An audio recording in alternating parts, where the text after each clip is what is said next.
Hello friends, welcome to our cooking channel Bharti Creation. આજે આપણે બનાવીશું એક મેગી અને પાસ્તાની ફ્યુઝન રેસીપી, જે તમે કોઈ દિવસ નહીં બનાવી હોય અને એકવાર આ રીતે બનાવશો તો બાળકોને તેમજ મોટાઓને ખૂબ જ ભાવશે. તો ચાલો બનાવીએ. મેગી મેક્રોની પાસ્તા બનાવવા માટે આપણે એક સહેજ પહોળું વાસણ લઈશું અને તેમાં આપણે 4 થી 5 કપ જેટલું પાણી ગરમ કરવા માટે મૂકીશું. પાણી સહેજ ગરમ થાય પછી તેમાં આપણે ટેસ્ટ પ્રમાણે મીઠું મિક્સ કરીશું. પાણી સરસ રીતે ગરમ થઈ ગયું છે. હવે તેમાં આપણે 1 કપ જેટલા મેક્રોની પાસ્તા લીધા છે તે નાખીશું. અડધી ચમચી જેટલું તેલ નાખીશું, જેથી પાસ્તા અને જે મેગી આપણે સ્ટીમ કરીશું તે એકબીજાને ચીપકે નહીં તે માટે. આ બધું પહેલા આપણે સરસ રીતે મિક્સ કરી દઈશું અને મીડિયમ ટુ હાઈ ફ્લેમ પર આપણે પાસ્તાને 4 થી 5 મિનિટ માટે બાફી લઈશું. પાસ્તાને આપણે બાફવા માટે મૂક્યા હતા, તેને લગભગ 5 મિનિટ જેવું થઈ ગયું છે અને આપણે જોઈશું તો પાસ્તા હાફ કુક થઈ ગયા છે. હવે તેમાં આપણે મેગી મિક્સ કરીશું. જે રેગ્યુલર મેગી પેકેટ મળે છે તે આપણે એક પેકેટ તેમાં મિક્સ કરીશું અને હાઈ ટુ મીડિયમ ફ્લેમ પર મેગી અને પાસ્તાને હવે સરસ રીતે બાફી લઈશું. પાસ્તા હાફ કુક થાય પછી તેમાં આપણે મેગી નૂડલ્સ મિક્સ કરીશું, જેથી બંને સરસ રીતે બફાઈ જાય. થોડી વાર પછી જોશું તો આપણા મેગી અને પાસ્તા બધું બરાબર સરસ રીતે સ્ટીમ થઈ ગયું છે. હવે ગેસની ફ્લેમ બંધ કરીશું અને આ મેગી પાસ્તાને આપણે કાણાવાળા બાઉલમાં કાઢીને ઉપરથી સહેજ ઠંડુ પાણી નાખીશું, જેથી તેની કુકિંગ પ્રોસેસ રોકી જાય અને તેને આપણે સહેજ ઠંડા થવા દઈશું. હવે આપણે મેગી પાસ્તા બનાવીશું. એ માટે એક આવી નોનસ્ટિક કઢાઈ લઈશું અને તેમાં આપણે 1 ચમચી જેટલું તેલ નાખીશું. તેલ સહેજ ગરમ થાય પછી તેમાં આપણે આદુ અને લસણને એકદમ ઝીણું કટ કરી લીધું છે તે 1 ચમચી જેટલું નાખીશું. આદુ લસણને તેલમાં આપણે સરસ રીતે સાંતળી લઈશું. આદુ અને લસણ સરસ રીતે સંતળાઈ ગયા છે. હવે તેમાં આપણે 1 નંગ ઝીણી કટ કરેલી ડુંગળી નાખીશું. તેને પણ આપણે સહેજ સાંતળી લઈશું અને આ બધું જ્યારે પણ આપણે સાંતળીએ ત્યારે ગેસની ફ્લેમ હાઈ જ રાખીશું.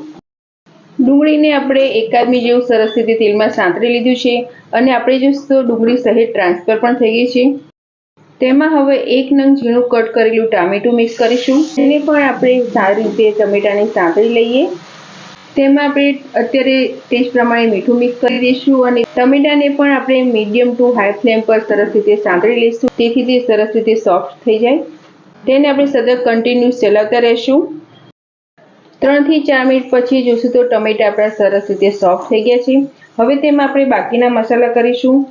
એ માટે આપણે 1 ચમચી જેટલું કાશ્મીરી મરચું નાખીશું, જેથી આ મેગી પાસ્તાનો કલર સરસ રીતે આવે. અડધી ચમચી ધાણા જીરું પાવડર. બહુ મસાલા નહીં કરીએ, સાવ ઓછા મસાલામાં બનાવીશું. તેની સાથે આપણે 1 પાઉચ જેટલું મેગી મસાલા ટેસ્ટર આવે છે તે નાખીશું. તેનાથી જ આપણે જે મેગી પાસ્તા બનાવીશું તેનો સરસ રીતે ટેસ્ટ આવશે અને આ બધા જ મસાલાને આપણે આમાં સાથે મિક્સ કરી દઈએ. મસાલા અંદર મિક્સ કરીને આપણે જોઈશું તો આપણું મિશ્રણ સહેજ ડ્રાય છે, એટલે 2 ચમચી જેટલું પાણી નાખીશું, જેથી આપણા મસાલા છે તે તળિયે ચોટે નહીં અને બધા જ મસાલાને આપણે આમાં સાથે મિક્સ કરી દઈશું. બધા મસાલા સરસ રીતે મિક્સ થઈ ગયા છે અને તેનો ટેસ્ટ પણ સરસ રીતે આવી ગયો છે. હવે તેમાં આપણે અમુક વેજીટેબલ મિક્સ કરીશું. અડધું નંગ કટ કરેલું ગાજર, અડધું નંગ કટ કરેલું કેપ્સિકમ.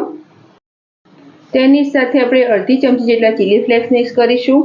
પણ મેગી પાસ્તાનો ટેંગી ટેસ્ટ આવે એ માટે 2 ચમચી જેટલો ટમેટો કેચઅપ. હવે આ બધાને આપણે સરસ રીતે મિક્સ કરી દઈશું. વેજીટેબલ નાખવા બિલકુલ ઓપ્શનલ છે, પરંતુ તેનાથી વધારે ટેસ્ટ આવશે એટલે આપણે ગાજર અને કેપ્સિકમ મિક્સ કર્યા છે. તમારે તેના સિવાય તેમાં કોર્ન બાફીને નાખવા હોય તો પણ નાખી શકો છો. બધા જ મસાલા વેજીટેબલમાં સરસ રીતે મિક્સ થઈ ગયા છે. હવે અત્યારે આપણે મેગી પાસ્તા બનાવીએ છીએ એ માટે એકદમ ચીઝી અને ક્રીમી ટેસ્ટ આવે એ માટે મેં ચીઝ ક્યુબ મળે છે તે લીધા છે. અત્યારે મેં 2 ચીઝ ક્યુબને ઝીણા ઝીણા કટ કરી લીધા છે તે નાખીશું. તમે છીણીને પણ લઈ શકો છો. તેની જગ્યાએ તમે ચીઝ સ્લાઇસ મળે છે તે પણ લઈ શકો છો. હવે આપણે ચીઝને આમાં સરસ રીતે મિક્સ કરી દઈશું. ચીઝ નાખવું બિલકુલ ઓપ્શનલ છે, પરંતુ ચીઝથી પાસ્તામાં છે તે એકદમ ક્રીમી ટેસ્ટ આવશે. ચીઝ સરસ રીતે મેલ્ટ થઈ ગયું છે. હવે તેમાં આપણે જે મેગી પાસ્તા સ્ટીમ કરીને રાખ્યા છે તે મિક્સ કરીશું અને તેને આપણે આમાં હળવેકથી સરસ રીતે મિક્સ કરી દઈશું. તો ફ્રેન્ડ્સ, બધા જ મસાલા આપણે પાસ્તા અને મેગીમાં સરસ રીતે મિક્સ થઈ ગયા છે. તો તૈયાર છે આપણા મેગી મેક્રોની પાસ્તા. હવે તેની ઉપર આપણે સહેજ લીલા ધાણા સ્પ્રિંકલ કરીશું અને આ મેગી પાસ્તાને આપણે સર્વિંગ પ્લેટમાં સર્વ કરીશું. તો ફ્રેન્ડ્સ, તૈયાર છે એકદમ ટેસ્ટી, ટેંગી અને જોઈને ખાવાનું મન થઈ જાય તેવા મેગી મેક્રોની પાસ્તા. મેં તેને ઉપરથી ચીઝ નાખીને સર્વ કર્યા છે. તમે ચીઝ વગર પણ આ મેગી મેક્રોની પાસ્તા ખાશો તો ખૂબ જ ટેસ્ટી લાગે છે. આપણે મેગી અને પાસ્તા તો વારંવાર બનાવતા હોઈએ છીએ, પરંતુ તમે એકવાર આ મેગી મેક્રોની પાસ્તા બનાવજો, ખૂબ જ ટેસ્ટી બનશે. અને જો તમને મારી રેસીપી સારી લાગતી હોય અને હજી સુધી તમે મારી ચેનલને સબસ્ક્રાઇબ ન કરી હોય તો આવી નવી નવી રેસીપી જોવા મારી ચેનલને સબસ્ક્રાઇબ કરજો. મારો વિડીયો જોવા બદલ થેન્ક યુ.